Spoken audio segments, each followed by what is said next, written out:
podemos decir, tremendo, pero podemos decir que, digamos, ni a los judíos ni a los cristianos les conviene la hipótesis de un Jesús judío.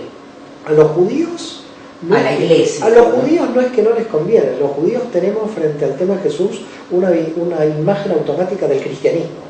Es decir, nosotros hemos entrado en la dinámica que nos impuso el cristianismo. El cristianismo, al cristianizar a Jesús y desjudaizarlo, nos vendió el Jesús cristiano, de modo que nosotros vamos al rescate del Jesús judío.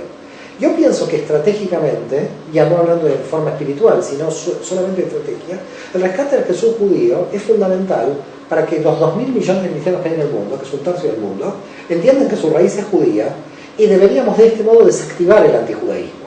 El antijudaísmo cristiano es una paradoja absoluta, porque no podría haber antijudaísmo cristiano a la medida que un cristiano cree que Dios se encarnó en un judío. Esta contradicción proviene de un problema político de Roma, cuando Roma tenía que en el siglo II, ya después en el IV absolutamente, justificar que su Dios era judío, y lo habían matado ellos además, con lo cual era imposible, alguien lo tenía que matar que no eran ellos. ¿Cómo ahora el Imperio Romano iba a creer en un Dios muerto por el Imperio Romano? Era una contradicción, tenía que derivar la culpabilidad hacia el mundo judío. Derivó la culpabilidad de un rabino que mataron los propios romanos, lo divinizaron, lo dejudaizaron, y ahí se pudieron volver antisemitas porque nos cargaron de la culpa. Una mecánica impresionante, pero mecánica que sucedió en el siglo IV, a partir del siglo II, como proceso, pero proceso que finaliza en el siglo IV. Pero si tú vas al siglo I, ahí hay judaísmo puro. No es capaz del judaísmo en la génesis del cristianismo. Es como el tiempo más interesante, ¿no? Es el tiempo muy interesante. Para recuperar, porque ahí todavía no está institucionalizada esta diferencia. Siempre lo más herético que le puede pasar a una religión es ir al Génesis. Claro. Cuando vos vas a lo raigal de la Torá, te enfrentás con toda la tradición. Claro, la tradición se ven sin sentidos. Son tradiciones agregadas. Es como ir a la historia de Terah, ¿no? Claro, por ejemplo, claro. ¿No? ¿Qué pasó en ese camino desde Ur-Caldea? Pero esto fue lo revolucionario de Pablo en su hermenéutica. Porque la hermenéutica era, ¿cómo aceptamos a los gentiles que no son judíos? Y entonces él hizo una hermenéutica brutal, donde desde el punto de vista de esta hermenéutica no se puede destruir, es válida esa hermenéutica.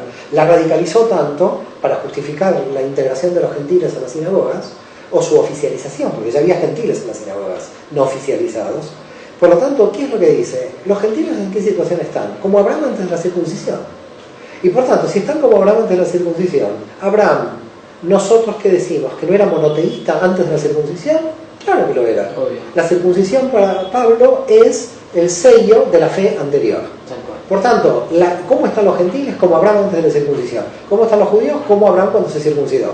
Pero nosotros los gentiles, entonces, no son Israel, no están en la misma situación que Abraham antes de la circuncisión. Brutal. Se va a la carne tan brutal que radicaliza la interpretación. Y además, desplazando la idea de que la verdadera circuncisión es la circuncisión del espíritu y no la circuncisión de la carne. Pero que al final, en el mundo judío, terminamos dándole a Pablo en las interpretaciones medievales casi la razón, porque hay, por ejemplo, alajot, hay alajá, y podés ir a los más ultraortodoxos para hablar de esto, donde un niño de una familia que se le hizo la circuncisión en la Edad Media y falleció a causa de la infección de esa circuncisión, el segundo niño que tuvo esa misma familia falleció a causa de la circuncisión. Si los padres en la época medieval tenían un tercer niño, podían pedir la no circuncisión. Nosotros tenemos dentro de la halajá, de la más ultraortodoxa, así que puedes hablar con cualquier ultraortodoxo, tenemos aprobación de no circuncisión en la época medieval, en razón, con lo cual había judíos aprobados sin circuncisión en la época medieval. Esto es muy complejo. Genial. Esto no es tan simple como uno. Entonces, no se lo ve a Pablo como el traidor. Hay alajot también que llegan a interpretaciones hermenéuticas muy radicales. Y por otra parte, no te hace la circuncisión judía, lo que te hace judío es el vientre judío.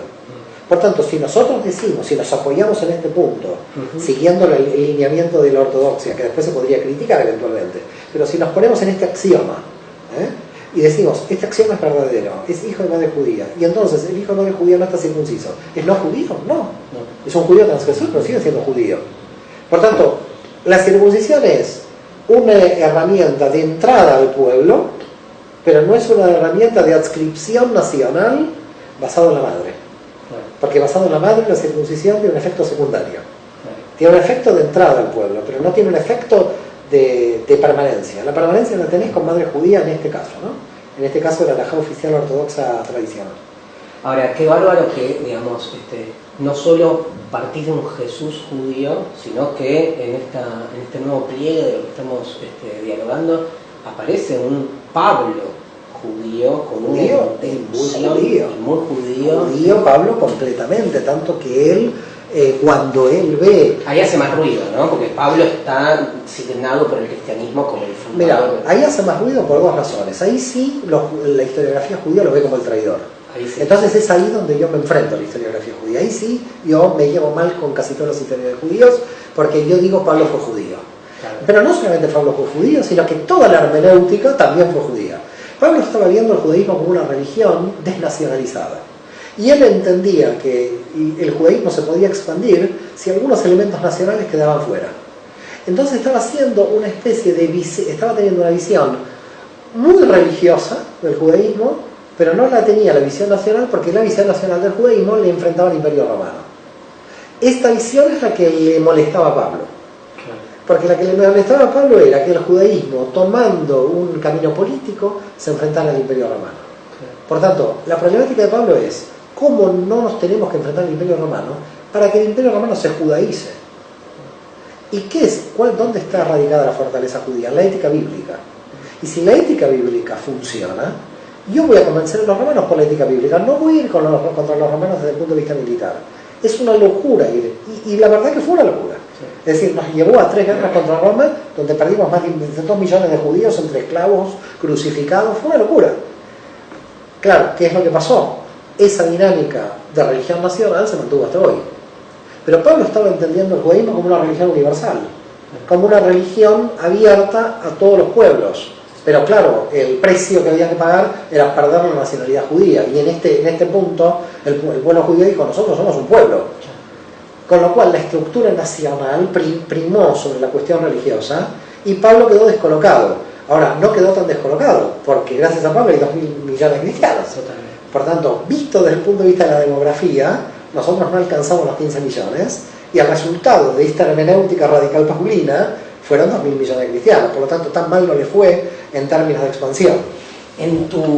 Para ir cerrando este primer tema, en tu mirada, digamos, utópica, vamos a poner la palabra en tu mirada ideal, digamos, las diferencias entre judíos y cristianos deberían ir desdibujándose de alguna manera. En verdad, ¿cómo lo ves vos? En verdad, el punto central es justamente este que estamos hablando. El punto central es que el judaísmo mantiene una nacionalidad, mantiene un carácter nacional. El cristianismo no lo tiene. Hoy no. El cristianismo no lo tiene. Al no tenerlo el cristianismo, este es un punto clave de diferencia. No hay, ahí no tenemos. Ahora, desde el punto de vista ético, la diferencia realmente no hay diferencia. Digamos, lo que yo llevo en el judaísmo de Jesús a plantear, en la obra del judaísmo de Jesús, es miremos profundamente la ética cristiana y la ética judía, y yo diría que la ética cristiana no es cristiana, es judía. Entonces, cuando a mí me hablan la civilización judío-cristiana, no hay civilización judío-cristiana, hay civilización judía. Porque cuando un cristiano se dice cristiano, es que está creyendo en un judío como rabino. En definitiva, son los cristianos los que internacionalizan la Biblia judía. Los que ponen a la historia judía en el centro de la historia de Occidente son los cristianos, no los judíos.